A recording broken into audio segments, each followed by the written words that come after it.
জাতীয়করণের দাবিতে স্বতন্ত্র ইবতেদায়ী মাদ্রাসা শিক্ষকদের বিক্ষোভ সমাবেশে লাঠিপেটা, কাঁদানি গ্যাসের শেল নিক্ষেপ ও জলকামান ব্যবহার করেছে পুলিশ।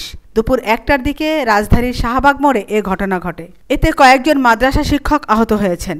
আজ সকাল 11:30টার দিকে প্রেসক্লাব থেকে জাতীয়করণের দাবিতে স্বতন্ত্র ইবতেদায়ী মাদ্রাসা শিক্ষকরা প্রধান উপদেষ্টা ডক্টর মোহাম্মদ ইউনূসের কাছে স্মারকলিপি জমা দেওয়ার জন্য রওনা হন।